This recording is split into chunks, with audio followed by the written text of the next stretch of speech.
right now you gave me a lot to process. It's just like, wow, I never really viewed the world that way because I feel like we grew up in different times. We grew up when things were a bit more rough. And Yeah. so as a black man growing up in Boston, I feel like a lot of people tell me that they've experienced a lot of racism, but I personally can't say that I've experienced racism. And So just fight it. Don't let it bother. I mean, it is not an uncommon. I belong to Cosmos Club, which is right like the Somerset Club in Washington, D.C. And if I have a suit, tie, whatever I have, and people would uh, ask me, can you call me a cab? Can you call me a taxi? no And way. no, I give them a very polite answer.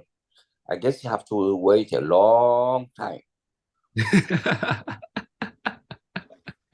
Wow, that's I a don't jump and say, you race. No, I said, you have a long time. Or let's say I'm in the museum, okay? And people say, when people ask you where, where the bathroom is, either they are asking you like, because they are like them a guest, or they are asking you like you work there. So I always tell them, oh, you want to know where the bathroom is? They said, yes. Go outside, go to Central Park, like you call it Commons, and you can use that as a bathroom. And they have this blank face. You are kidding. They say, no, I'm not kidding. you're too much, Gabe. You, you become like a wise ass, but very politely. See, our people sometimes they react right away. Oh, no, no, no. Once you react, you have lost control. Hmm.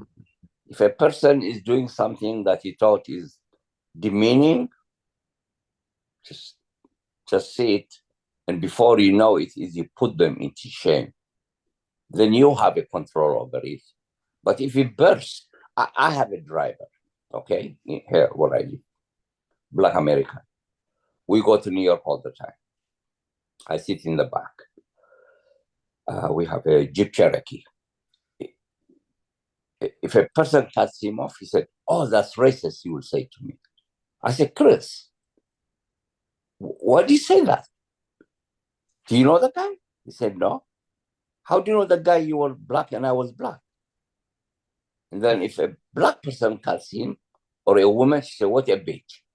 See, this is Wow. somehow, that's where we fall. Sometimes we lump people out. There are many, many wonderful white people. Those people I mentioned to you who have helped me, a number of them were white people. So you cannot, if we don't want to be lumped, then we should not lump them. You cannot tell Carol Dean, you know who she is. She's racist when you see her. The only man she brought with her to the club is me. So when somebody is telling her you are racist, that's not fair. And after her, I was going back and forth to her house. I had dinner with her in her house. She's one of my closest friends.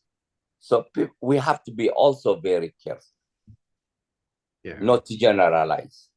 If Yeah. we don't want them to generalize us, we should also not generalize them. Wow, this is a lot for the next generation. This is a lot of wisdom. What about the people who are a bit more curious about real estate? Like, can you explain to us what Sure. is a real estate investment trust? Like, what is a REIT? Well, a real estate investment trust. Mhm. Um, Basically, it works like a corporation. The REIT can issue stocks. They can be registered at the New York Stock Exchange, like the one I was on the board, and shares are sold, Hmm. um, as opposed to partnership.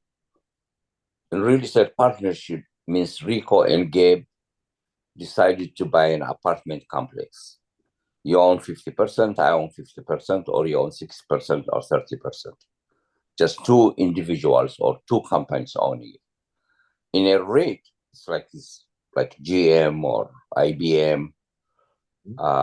All, if I want to give you, for example, Douglas Emmett, the company owned 5 million square feet of office buildings. Okay, that's worth billions and billions and billions. And there are shareholders, and they are the ones that provide the equity to the company, not an individual property, but to the company, because the company is able to lump all these properties under one. A partnership is you and I just own, you and I could own many, many, many properties, but partnership is usually 2 or 3 people together. And we cannot sell or buy our partnership to somebody else. I mean, we could sell it and get out of it. In a REIT, it's just converted to stocks. Wow. That sounds really, really complex. Like, how long did you say it took for you to really understand the game? And once you got into the game, did you fall in love with it? Or like, what was kind of your mindset while you were playing the game? Well, I'm still learning it. Really? There's no moment in your life and said, "Oh, I know all about it." You start slowly. First, you have to know the difference between debt and equity. You start understanding that. Then you start understanding about the financing, what they meant by cash flow, what they meant by pro forma, what they meant by income, revenues, capital sources, uses. Like every other field, there are terms. You could know the terms, but you have to know what behind that. And I think when I was running the company, we probably closed 80 deals, right? Wow. And in each deal, you learn something. And then after I retired in 2009, when I was helping others, you continue to learn. Today, now, I'm the senior financial advisor for an addition to the music hall. Music hall is like the music hall. And the total cost is $115 million. So if you look at that, first you have to have the capital sources. Where is the money come from? And 2, what are the costs? So first you have to start from the costs. So you said hard construction is going to be 70 million. Soft cost is going to be 20 million. Equipment is going to be this. And that is going to be that. That is called capital costs. This is one time. And then capital sources. Then you say 70 million will come through tax exempt bonds. 13 million will come from the state. 5 million will come from the county. 10 million will come from the city. And maybe 8 to 10 million will become donations. Then that adds up to 115. Wow. Okay. So my job is to structure this. Then you have that big loan, right? The bonds. And how long? Okay, you borrow that money for 30 years. Let's say it's at 5%. What is the payment for that bond? Then you look at your income and expenses. How much are going to be my revenues? And then, of course, you have to spell them out. What are my expenses? And then the final one becomes cash flow. From that cash flow, how much do I have to pay? How much I could support? They call it support the debt of 70 million. The same thing happens if you are buying a house. If you were to buy a house, the same concept. The fundamentals are the same.